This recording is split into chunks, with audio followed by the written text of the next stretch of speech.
എല്ലാവർക്കും നമ്മുടെ പുതിയൊരു വീഡിയോയിലേക്ക് സ്വാഗതം. ഇന്നത്തെ വീഡിയോ പറയാൻ വേണ്ടിയിട്ട് പോകുന്നത് നമ്മുടെ സ്റ്റെം കാറ്റഗറി 2025 എക്സ്പ്രസ് എൻട്രിയിൽ എടുത്തു മാറ്റോ എന്നുള്ള ഒരു കാര്യമാണ് പറയാൻ വേണ്ടിയിട്ട് പോകുന്നത്. കാരണം നിങ്ങൾക്കറിയാം 2023-2024 സ്റ്റെം കാറ്റഗറിയിൽ ഒരുപാട് ഡ്രോസ് നടന്നിട്ടുണ്ടായിരുന്നു, ഒരുപാട് ആൾക്കാർക്ക് ഇൻവിറ്റേഷൻസും കിട്ടിയിട്ടുണ്ടായിരുന്നു. അപ്പം പക്ഷേ 2025 ഈ ഒരു എക്സ്പ്രസ് എൻട്രിയിൽ ഈ ഒരു സ്റ്റെം കാറ്റഗറി ഇല്ല. ഒരു സ്റ്റെം കാറ്റഗറിക്ക് പകരം വേറെ കുറെ ഫീൽഡാണ് ഇവർ പ്രയോറിറ്റൈസ് ചെയ്ത് വെച്ചിരിക്കുന്നത്. അപ്പം ഏതൊക്കെയാണ് ആ ഫീൽഡും എന്തുകൊണ്ടാണ് സ്റ്റെം കാറ്റഗറി ഇല്ലാത്തത്, ഈ സ്റ്റെം കാറ്റഗറിയിലും ഇല്ലാത്തത് കൊണ്ട് നമുക്ക് ഈ ഒരു ഫീൽഡ് അപ്ലൈ ചെയ്യാൻ വേണ്ടിയിട്ട് പറ്റും, അങ്ങനെയുള്ള കുറച്ച് കാര്യങ്ങളാണ് പറയാൻ വേണ്ടിയിട്ട് പോകുന്നത്.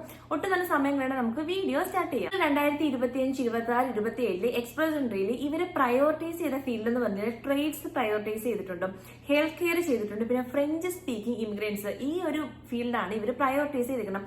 പക്ഷെ സ്റ്റെം അവിടെ മിസ്സിംഗ് ആണ്. അപ്പൊ എന്തുകൊണ്ടാണ് ഇവർ സ്റ്റെം കാറ്റഗറി എടുത്ത് മാറ്റിയത്? നമുക്ക് ഈ 2023-24 ഈ ഒരു സ്റ്റെം കാറ്റഗറിയിൽ എത്രത്തോളം ആൾക്കാരെയാണ് വിളിച്ചത്, CR സ്കോർ എത്രയായിരുന്നു നോക്കാം. ഇപ്പം ഇതിന്റെ അകത്ത് 2024 ഏപ്രിൽ 11 491 CRS കട്ട് ഓഫ് എന്ന് പറഞ്ഞ ഈ ഒരു സ്റ്റെമ്മിന്റെ അകത്ത് ഇതിന്റെ അണ്ടറിൽ 4500 ആൾക്കാർക്കാണ് ഇൻവിറ്റേഷൻ കിട്ടിയിരുന്നത്. ഇനി 2023 ഡിസംബർ 8 ഒരു ഡ്രോ നടന്നിട്ടുണ്ടായി. അതിന് 481 CRS സ്കോർ എന്ന് പറയുന്നത്. ഇതിന്റെ അണ്ടറിൽ ഏകദേശം ഒരു 6000-ഓളം അടുപ്പിച്ച ആൾക്കാർക്ക് ഇൻവിറ്റേഷൻ കിട്ടിയിട്ടുണ്ടായിരുന്നു.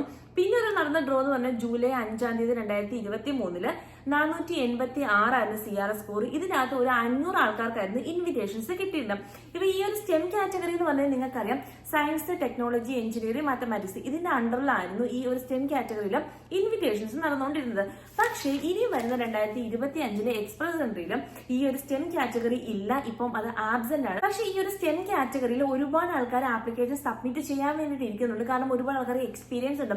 അപ്പം ഇതിനകത്ത് ഇവർ പറയുന്നത് പറഞ്ഞാൽ ഇപ്പൊ സ്റ്റെം കാറ്റഗറി ഇപ്പൊ ഫെഡറൽ ലെവലിലാണ് എടുത്തു മാറ്റിയത്, പക്ഷെ സ്റ്റിൽ പ്രൊവിൻഷ്യൽ ലെവലിലും നമുക്ക് സ്റ്റെമ്മില് നമുക്ക് ആപ്ലിക്കേഷൻ സബ്മിറ്റ് ചെയ്യാൻ വേണ്ടിയിട്ട് പറ്റും എന്നുള്ള രീതിയിലാണ് പറഞ്ഞത്. അപ്പൊ എന്താണ് അത് എന്ന് നോക്കാം. അതായത് പ്രൊവിൻഷ്യൽ ലെവൽ എന്ന് പറയുമ്പോഴത്തേക്ക് നിങ്ങളുടെ PNB അറിയാമല്ലോ, നമുക്ക് അറിയാം. അതായത് ഓരോരോ പ്രൊവിൻസിലെ അവിടുത്തെ പ്രയോറിറ്റി അനുസരിച്ച്, അതായത് അവിടെ ആൾക്കാരെ വേണ്ടുന്ന ഫീൽഡിലേക്ക് കുറച്ച് ഓപ്പർച്യൂണിറ്റീസ് ഓപ്പൺ ആവും. അപ്പൊ നമുക്കത് അപ്ലൈ ചെയ്യാൻ വേണ്ടി വരുമ്പോൾ നമുക്കൊരു ജോബ് ഓഫർ കിട്ടും.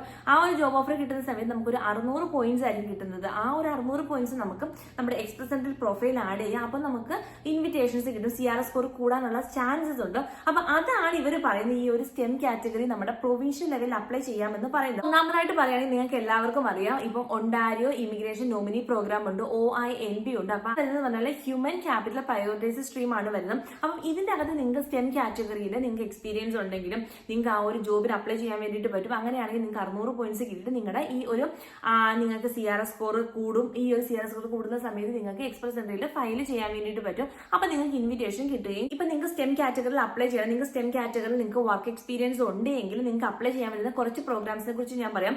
FSW ഉണ്ട്, ഫെഡറൽ സ്കിൽ വർക്കർ പ്രോഗ്രാം ആണുള്ളത്. ഇതിന്റെ അറ്റ്ലീസ്റ്റ് 1 ഇയർ വർക്ക് എക്സ്പീരിയൻസ് ആണ് വേണ്ടത്. അത് മാത്രമല്ല വേറെ കുറെ കണ്ടീഷൻസ് ഉണ്ട്. ആ കണ്ടീഷൻസ് നമ്മൾ സാറ്റിസ്ഫൈ ചെയ്യണം. നിങ്ങൾ IRCSന്റെ ഒഫീഷ്യൽ വെബ്സൈറ്റിൽ നോക്കി കഴിഞ്ഞു കഴിഞ്ഞാലും ഈ ഒരു വർക്ക് എക്സ്പീരിയൻസ് അല്ലാണ്ട് ഇതിപ്പോ ഏത് കൺട്രിയിലാണെങ്കിലും മതി വർക്ക് എക്സ്പീരിയൻസ്, കാനഡയിൽ തന്നെ വേണമെന്നില്ല. അപ്പൊ ഈ ഒരു വർക്ക് എക്സ്പീരിയൻസിന്റെ കൂടെ നിങ്ങൾ വേറെ കുറച്ച് ക്രൈറ്റീരിയാസ് കൂടി സാറ്റിസ്ഫൈ ചെയ്യണം. അപ്പൊ വെബ്സൈറ്റ് നോക്കി കഴിഞ്ഞാൽ അതിനെ കുറിച്ച് കൂടുതൽ ഡീറ്റെയിൽസ് നിങ്ങൾക്ക് അറിയാൻ വേണ്ടിയിട്ട് പറ്റും. അപ്പോൾ രണ്ടാമത്തെ കാറ്റഗറി എന്ന് പറഞ്ഞു കഴിഞ്ഞാൽ EC ആണ്, കനേഡിയൻ എക്സ്പീരിയൻസ് ക്ലാസ് ആണ് വരുന്നത്. ഇതിനകത്ത് നിങ്ങൾക്ക് 1 ഇയർ വർക്ക് എക്സ്പീരിയൻസ് ആണ് വേണ്ടത്, കാനഡയ്ക്കുള്ളിലാണ്. പിന്നെ വരുന്നത് തന്നെ FST ആണ്, ഫെഡറൽ സ്കിൽ ട്രേഡ് പ്രോഗ്രാം ആണ്. പക്ഷെ ഇതിന്റെ അണ്ടറിൽ നമുക്ക് സ്റ്റെമ്മിൽ അപ്ലൈ ചെയ്യാൻ വേണ്ടിയിട്ട് പറ്റത്തില്ല. ഈ ഒരു ECയും FSWയും ഇതിനകത്ത് ഇവർ പറയുന്ന കാര്യം എന്ന് പറഞ്ഞു കഴിഞ്ഞാൽ നിങ്ങളുടെ വർക്കിംഗ് അവറിനെ കുറിച്ചിട്ടാണ്. അതായത് നിങ്ങൾ 1560 മണിക്കൂറായിരിക്കണം വർക്ക് ചെയ്തിട്ടുണ്ടായിരിക്കണം. ഫുൾ ടൈം ആണെങ്കിൽ 1 വർഷത്തിനകം, പാർട്ട് ടൈം ആണെങ്കിൽ 2 വർഷത്തിനകം. അപ്പൊ അങ്ങനെയാണെങ്കിൽ നിങ്ങൾക്ക് ഈ ഒരു കാറ്റഗറിയിൽ അപ്ലൈ ചെയ്യാൻ വേണ്ടിയിട്ട് പറ്റും. പിന്നെ ഇതിന്റെ അകത്ത് ഓരോ ജോബ് NOC ടിയർ വെച്ചിട്ട് കാറ്റഗറി ചെയ്തിട്ടുണ്ട്. 0, 1, 2, 3 ആണ്. അപ്പോൾ ഇതെല്ലാം നിങ്ങൾ കണ്ടീഷൻസ് നോക്കണം. കാരണം ഈ വർക്ക് എക്സ്പീരിയൻസ് അല്ലാണ്ട് ഈ അവേഴ്സ് അല്ലാണ്ടും വേറെ കുറെ കണ്ടീഷൻസ് കൂടി ഉണ്ട്. അപ്പോൾ അതും കൂടി സാറ്റിസ്ഫൈ ചെയ്തിട്ട് വേണം സബ്മിറ്റ് ചെയ്യാൻ വേണ്ടിയിട്ട് ആപ്ലിക്കേഷൻ. എങ്ങനെയാണ് ഇതിന്റെ അകത്ത് പാർട്ടിസിപ്പേറ്റ്, എങ്ങനെയാണ് സ്റ്റെം കാറ്റഗറിയിൽ പാർട്ടിസിപ്പേറ്റ് ചെയ്ത് നമ്മൾ ആപ്ലിക്കേഷൻ സബ്മിറ്റ് ചെയ്തെന്ന് വെച്ച് കഴിഞ്ഞാൽ ഫസ്റ്റ് നിങ്ങൾ ചെയ്യേണ്ട കാര്യം എന്ന് പറഞ്ഞാൽ നിങ്ങൾ EC അല്ലെങ്കിൽ FSW അണ്ടറിൽ നിങ്ങൾക്ക് വെക്കാൻ വേണ്ടിയിട്ട് നിങ്ങൾക്ക് ഉള്ള എലിജിബിലിറ്റി ഉണ്ടോ, എക്സ്പീരിയൻസ് ആണെങ്കിലും ബാക്കിയുള്ള ലാംഗ്വേജ് ആണെങ്കിലും അങ്ങനെയുള്ള കുറെ കണ്ടീഷൻസ് നിങ്ങൾ നോക്കിയിട്ട് നിങ്ങൾ അത് സാറ്റിസ്ഫൈ ആണോ എന്ന് ചെക്ക് ചെയ്യുക. അതാണ് ഒന്നാമതായിട്ട് ചെയ്യേണ്ടത്. രണ്ടാമതായിട്ട് ചെയ്യേണ്ട കാര്യം എന്ന് പറഞ്ഞാൽ നമ്മൾ പ്രൊഫൈൽ ക്രിയേറ്റ് ചെയ്യുക. നമ്മൾ പ്രൊഫൈൽ ക്രിയേറ്റ് ചെയ്യുന്ന സമയത്ത് നമ്മുടെ ഏജ്, വർക്ക് എക്സ്പീരിയൻസ്, ജോബ് അങ്ങനെയുള്ള കുറെ കാര്യങ്ങൾ നമ്മൾ സബ്മിറ്റ് സബ്മിറ്റ് ചെയ്യുക. അപ്പൊ അതാണ് രണ്ടാമതായിട്ട് ചെയ്യേണ്ടത്. മൂന്നാമത്തെ കാര്യം എന്ന് പറഞ്ഞാൽ നമ്മുടെ CRS സ്കോർ നമ്മൾ കാൽക്കുലേറ്റ് ചെയ്യുക. നമുക്ക് ബാക്കിയുള്ള കാര്യങ്ങളൊക്കെ വെച്ചിട്ട് നമ്മുടെ ഏജ് ആണെങ്കിലും എക്സ്പീരിയൻസ് ആണെങ്കിലും നമ്മുടെ എഡ്യൂക്കേഷൻ ആണെങ്കിലും അങ്ങനെയുള്ള കുറെ കാര്യങ്ങൾ കൺസിഡർ ചെയ്ത് നമുക്ക് CRS സ്കോർ കാൽക്കുലേറ്റ് ചെയ്യാൻ വേണ്ടിയിട്ട് പറ്റും. അപ്പൊ അതാണ് നിങ്ങൾ മൂന്നാമതായിട്ട് ചെയ്യേണ്ട കാര്യം. പിന്നെ ഇനി CRS സ്കോറിന്റെ അകത്ത് എന്തെങ്കിലും കുറവൊക്കെ ആണെങ്കിൽ നിങ്ങൾക്ക് ഇപ്പോൾ ഇംഗ്ലീഷ് ലാംഗ്വേജ് പ്രൊഫഷൻസ് ഒന്നും കൂടി കൂട്ടിക്കഴിഞ്ഞാൽ നിങ്ങളുടെ CRS സ്കോർ കൂടും. അങ്ങനെയുള്ള കുറെ കാര്യങ്ങൾ നിങ്ങൾ തന്നെ അനലൈസ് ചെയ്തിട്ട് ഇംപ്രൂവ് ചെയ്യാൻ വേണ്ടിയിട്ട് നോക്കുക. പിന്നെ ചെയ്യേണ്ട കാര്യം എന്ന് പറഞ്ഞാൽ STEM കാറ്റഗറിക്ക് വേണ്ടിയിട്ട് വെയിറ്റ് ചെയ്യുക. നിങ്ങളുടെ ആ ഒരു എക്സ്പീരിയൻസും ഓരോരോ പ്രൊവിൻസിലും ഓരോരോ പാർട്ട് PNB അണ്ടറിലൊക്കെ വേക്കൻസികളൊക്കെ വരുമ്പോഴത്തേന് ഇവർ STEM കാറ്റഗറിയിൽ വിളിക്കാനുള്ള ചാൻസസ് ഉണ്ട്. അപ്പൊ അതിന് വേണ്ടിയിട്ട് വെയിറ്റ് ചെയ്യാന്നുള്ളതാണ് നമ്മൾ അടുത്ത് ചെയ്യേണ്ട ഒരു കാര്യം. പിന്നെ ഉള്ളതെന്ന് പറഞ്ഞു കഴിഞ്ഞാൽ ഇപ്പൊ STEM ഡ്രോ വരികയാണെങ്കിൽ നിങ്ങൾക്ക് അതിന്റെ അണ്ടറിൽ നിങ്ങൾക്ക് പെട്ടെന്ന് ഇൻവിറ്റേഷൻ കിട്ടും. ഇല്ലെങ്കിൽ നിങ്ങളുടെ CRS സ്കോർ കൂടുതലാണെങ്കിൽ ജനറൽ കാറ്റഗറിയിലും ഡ്രോ വരുമ്പോഴത്തേന് കിട്ടാനുള്ള ചാൻസസ് ഉണ്ട്. ഇതാണ് STEM കാറ്റഗറി 2025 എക്സ്പ്രസിൽ ഉണ്ടാകുമോ എന്നുള്ളതിനുള്ള ഒരു ഓവർവ്യൂ എന്ന് പറയുന്നത്.